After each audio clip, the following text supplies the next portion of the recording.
We are learning more today about the president's crude and arguably racist remarks in the Oval Office, in which, in the context of immigration, Mr. Trump expressed a desire for fewer people from majority black and brown countries to come to the United States.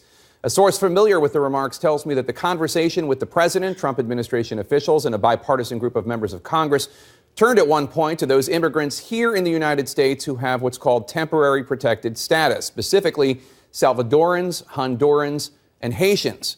The president said, according to my source, Haitians, why do we need more Haitians? Take them out, meaning take them out of the immigration deal being negotiated. Now, that is not quite how the president sounded when he was trying to get the votes of Haitian Americans in the key battleground state of Florida back in October 2016. I'll tell you what, I told you, I just left Little Haiti. The love is unbelievable. It's unbelievable.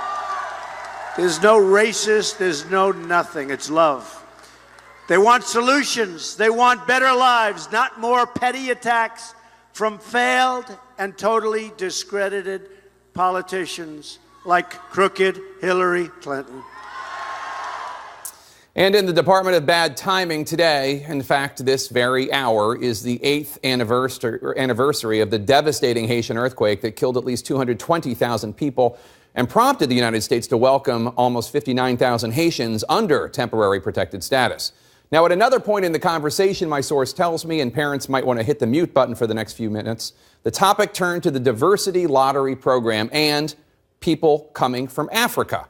And that's when President Trump asked, as first reported in the Washington Post, why are we having all these people from shithole countries come here, unquote.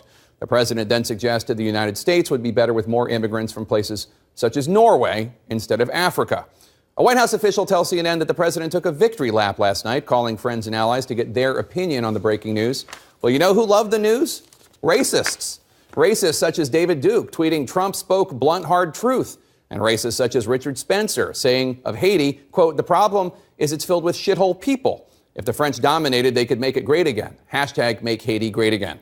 The neo-Nazi Daily Stormer website said, quote, this is encouraging and refreshing as it indicates Trump is more or less on the same page as us. With regards to race and immigration, the real issue is all of these shitty brown people who come to the country exclusively to parasite off of us, unquote, and disgusting. This morning, however, the president tweeted, quote, the language used by me at the DACA immigration meeting was tough, but this was not the language used. The president's ambiguity there seems a bit deliberate, since some of the original reporting conflated what he had said about the 54 nations of Africa and what he said about Haiti. So to be clear, he objected to Haitians coming to the U.S., but it was African countries that he specifically called shitholes.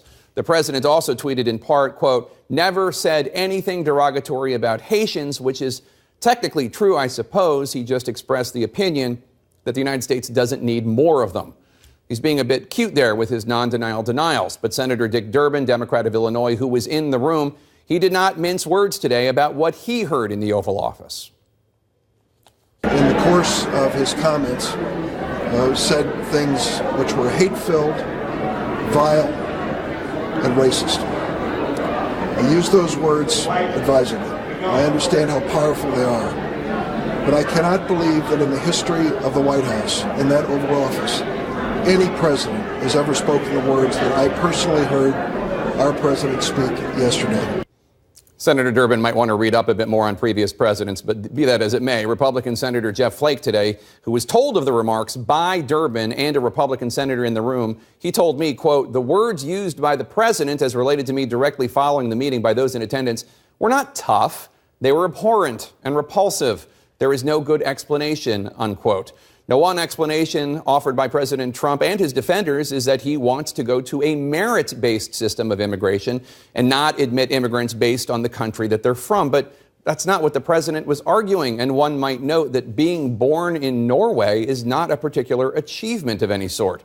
In fact, according to the U.S. Census, more than 60% of people with Nigerian ancestry, age 25 and older, have a bachelor's degree or higher, and that's more than twice the U.S. rate of 28.5%. So the question, why the objection by the president to people from majority black countries coming to the United States? Well, this doesn't happen in a vacuum. It's of a piece.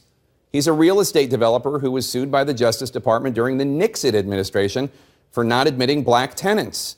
He led a political campaign claiming falsely that the first African-American president was born in Africa. He has described Mexicans as rapists and drug dealers, and I suppose some of them are good people. And he said a judge of Hispanic heritage born in Indiana couldn't do his job properly because, quote, he's a Mexican. And on and on and on. Now, the president's favorite network has been offering a vociferous defense of the president's crass remarks. This is how the forgotten men and women in America talk at the bar. This is how Trump relates to people. This is how the forgotten men and women of America talk at the bar. Well, there is a word for people who go to bars and denigrate black people, but the word is not forgotten.